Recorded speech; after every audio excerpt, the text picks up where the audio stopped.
నమస్కారం అండి. నా పేరు కరుణాకర్ చౌడవరపు, నా శ్రీమతి అపర్ణ. మేము ప్రస్తుతం ఇండియాలో ఉన్నాము. అమెరికాలోని హ్యూస్టన్ నగరంలో కూడా ఉంటాము. సో ఈరోజు మా సెకండ్ వెడ్డింగ్ డే ఇది. సో ఈరోజు తన సంకల్పం వల్ల అంతకుముందు ఇదే ఆశ్రమానికి రావటం జరిగింది.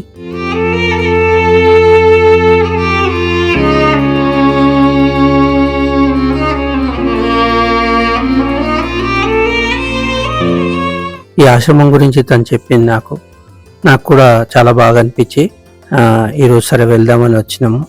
మన శంకర గురూజీ గారికి నిజంగా పాదాభివందనం. ఎందుకంటే ఇంతటి మహత్తర కార్యక్రమాన్ని చేపట్టిన వారికి నిజంగా నేను పాదాభివందనం చేస్తున్నా. ఇండియాలో కంటే ఆర్టిజం అక్కడ చాలా, మన పిల్లలు చూసినప్పుడు చాలా బాధేసింది. కానీ ఇక్కడికి వచ్చాక ఈరోజు ఎంత సంతోషం అనిపించిందంటే అదే ఆర్టిజం ఉన్న వాళ్ళని దాదాపు ఆడవాళ్ళు మగవాళ్ళు కలిసి 600 మంది దాకా ఉన్నారు. సంతోషం ఏంటంటే వాలంటీర్స్ అందరూ కూడా ఇంతమంది ఇక్కడ పనిచేస్తున్నారు.